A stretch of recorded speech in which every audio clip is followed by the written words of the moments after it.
Hi, everyone. The topic for today is Reddit. It's a little different in that rather than a show or a channel, Reddit is a social media platform. We'll talk about what Reddit is and if it's okay for your kids to use. Let's get the disclaimer out of the way. I'm not an expert, just a parent. You may come to different conclusions than me, and that's okay. I'm just going to share the information I've found, and you should make your own decisions.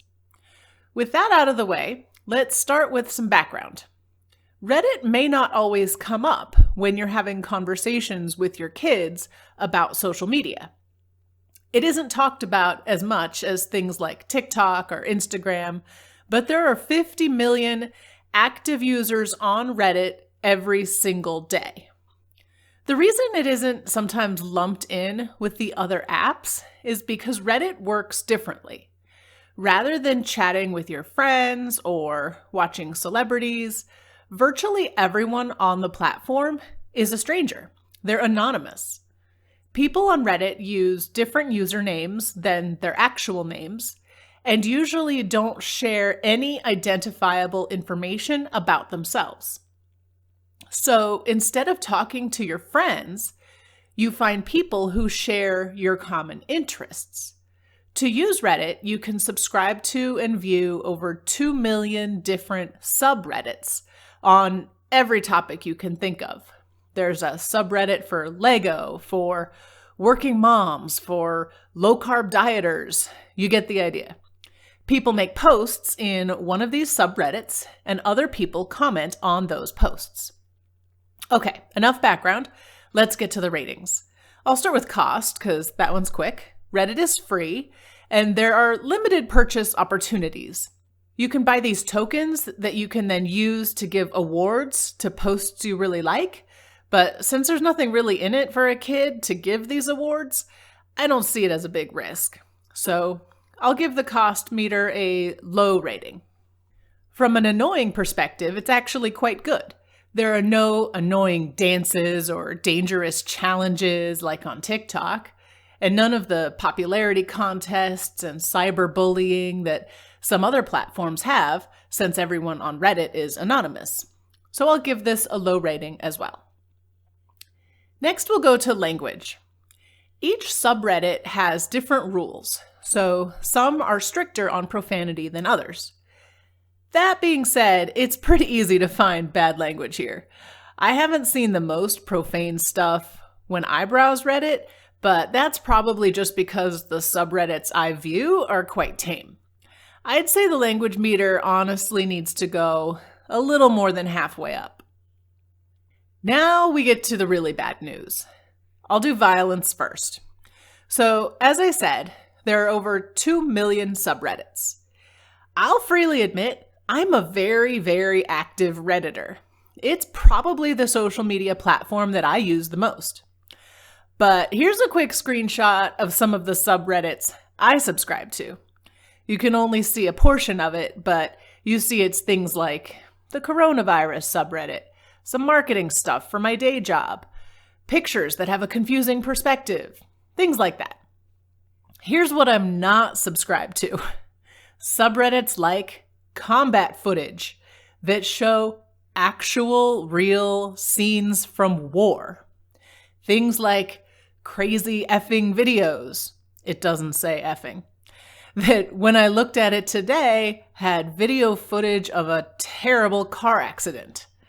So that's just 2 examples I found real quick. Reddit has the worst, uncensored, real violence that you can imagine. It's way worse than what might be in a game or in a movie because a lot of the stuff you can see on Reddit is real and it's right there at your kid's fingertips. So that violence meter goes off the charts for me. Now, you can imagine where I'm headed when we talk about the sex rating. I've never looked for porn on Reddit because that's just not my thing, but I've always heard that it was there. So for the purpose of this video, I put myself in the shoes of a kid and simply typed the word naked in the search box. I thought that might be the type of gateway search a kid might do. These are the search results you get. This shows just the matching subreddits. I didn't even expand it to show all the posts. Each of these subreddits has an NSFW tag. That means not safe for work, if you didn't know. So when you click the link, you get the following pop-up. Then, if you simply click continue on that screen, you're in. I clicked it to be sure, and I definitely won't show you what I saw next. I can only imagine what you see if your search is more creative than just the word naked. So obviously, this is real bad from the perspective of being appropriate for kids.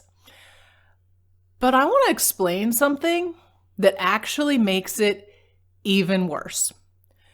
Some of you parents with kids that are getting older may be doing some level of monitoring of what your kids are looking at online. Maybe you look at their Google search history or their YouTube watch history or whatever. Well, if your kid is inside Reddit while they're doing these searches, they can probably bypass your monitoring. It's basically a free pass to search for porn. I just went into my profile and you can see the subreddits I'm subscribed to, any posts or comments that I've made, but there was no immediately obvious way to see what I've searched for or what I've viewed. So to sum up, we are obviously off the charts here. So now it's time for the final verdict. You can see a summary of all the ratings, with a couple of them being totally off the charts. In my opinion, you should keep your kids away from this app. It's a free pass for them to get to everything you're trying to keep them away from.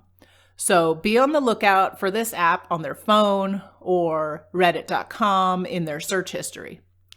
I hope this was helpful. Don't forget to subscribe to the channel for more videos about what shows, games, channels, and more are okay or not okay for your kids. See you next time.